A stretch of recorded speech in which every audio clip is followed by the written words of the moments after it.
আসসালামু আলাইকুম। আজকে আমি আপনাদের সামনে আরও একটি ভিডিও নিয়ে উপস্থিত হলাম। আজকের ভিডিওর মধ্যে আমরা শিখব আলিফ থেকে ইয়া পর্যন্ত প্রত্যেকটি হরফ কিভাবে পড়িতে হয় এবং মুখের কোন অংশ থেকে কোন জায়গা থেকে বের হয়, আজকে আমরা সেটাই শিখব। তো চলুন আমরা আর বেশি কথা বাড়াবো না, আমরা মূল বিষয়ের দিকে ফিরে যাই।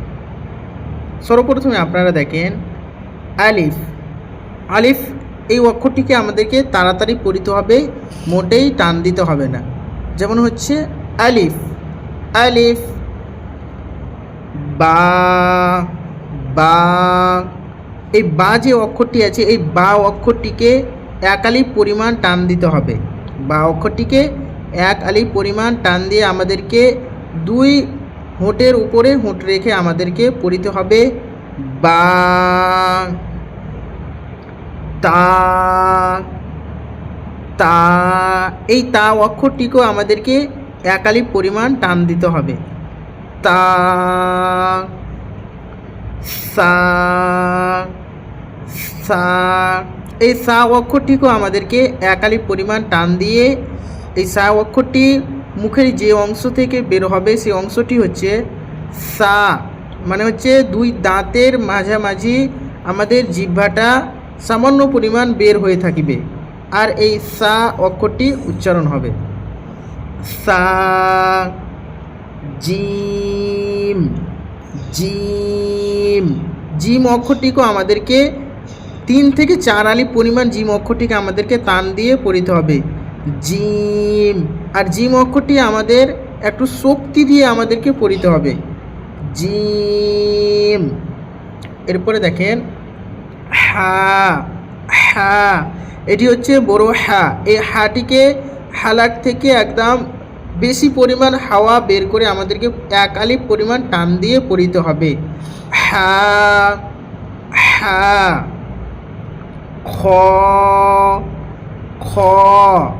এই খ অক্ষরটিকে আমাদেরকে এক আলিফ পরিমাণ টান দিয়ে পড়িতে হবে দাল, দাল। এই দাল অক্ষরটিকেও আমাদেরকে এক আলিফ পরিমাণ টান দিয়ে পড়িতে হবে জাল, জাল। এই জাল অক্ষরটিকে আমাদেরকে এক আলিফ পরিমাণ টান দিয়ে এই জাল অক্ষরটিকে যেই জায়গা থেকে বের হয় সেই জায়গাটি হচ্ছে দুই দাঁতের মাঝামাঝি আমাদেরকে জিহ্বাটা কিছুটা পরিমাণ বের করতে হবে। যেমন আমরা পড়লাম সায়ে, যে দুই দাঁতের মাঝামাঝি জিহ্বাটা নিয়ে আসলাম, সেরকম আমাদেরকে এই জাল অক্ষরে আমাদেরকে সেই মতনই জিহ্বাটাকে নিয়ে আসতে হবে।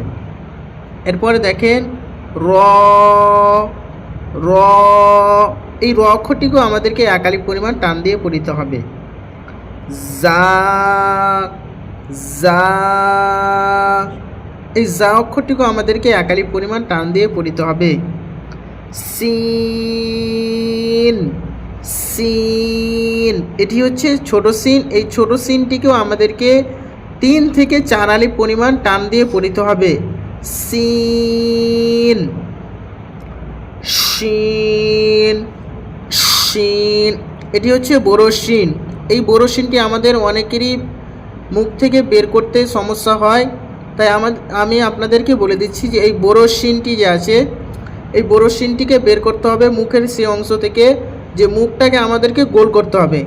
আমাদের মুখের হোঁটটিকে গোল করতে হবে এবং দাঁতের ওপরে দাঁত চলে আসবে, সামান্য পরিমাণ দাঁতটা ফাঁকা থাকবে এবং খুব রেসে আমাদেরকে হাওয়াটি বের করতে হবে মুখ থেকে, তাহলে আমাদের এই শিন অক্ষরটি আমাদের খুব সহজেই উচ্চারণ হয়ে যাবে। যেমন হচ্ছে শিন, শিন। এরপরে দেখেন সদ, সদ। এই সদটাকে আমাদেরকে টান দিয়ে পড়িতে হবে সদ, সদ। জদ, জদ। এই জদ অক্ষরটিকে আমাদেরকে একই পরিমাণ টান দিয়ে পড়িতে হবে ত, ত। এই ত অক্ষরটিকে আমাদেরকে এক আলিফ পরিমাণ টান দিয়ে পড়িতে হবে ত, জ, জ, এই জ অক্ষরটিও আমাদেরকে একালি পরিমাণ টান দিয়ে পড়িতে হবে। আইন, আইন, আইন, এই আইনটি আমাদের অনেকেরই এই আইন উচ্চারণটি হয় না। তো এই আইন উচ্চারণটি মুখের সে অংশ থেকে বের করতে হবে যে মুখের গলার ভিতর থেকে আইন, গলাটা একটু চাপ দিয়ে, মানে হাত দিয়ে চাপ দিতে হবে না, মানে আওয়াজের মধ্যে চাপ দিয়ে আমাদেরকে এই আইন উচ্চারণটি বের করতে হবে। আইন।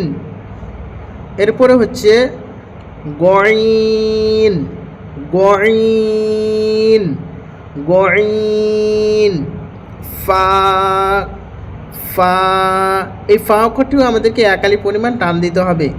ফা, কফ, কফ, কফ, কফ, এটি হচ্ছে বড় কফ, এটি বড় কফ। এরপরে হচ্ছে কাফ, কাফ, এখানে আমরা অনেকজন পড়ি, এটাকেও আমরা কাপ পড়ি, এটাকেও আমরা কাপ পড়ি, কিন্তু আসলে সেটা নয়। প্রথমেরটি হচ্ছে কফ, এটি হচ্ছে কফ, আর এটি হচ্ছে কাফ।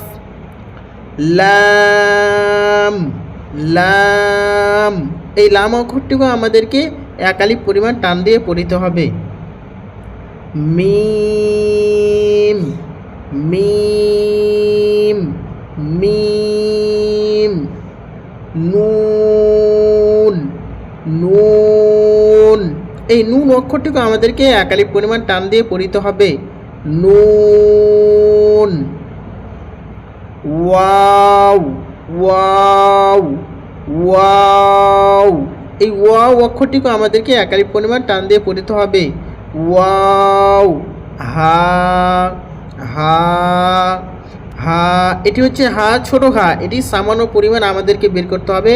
আর এই হাটি হচ্ছে, এটি হচ্ছে বড় হা, এটিকে খুব বেশি ভালো করে বের করতে হবে। আর এটিকে আপনি যদি সামান্য পরিমাণ বের করেন তাতে এই ছোট হাটি হয়ে যায়, কিন্তু এই বড় হাটি যদি আমরা সামান্য পরিমাণ বের করি তাহলে হবে না।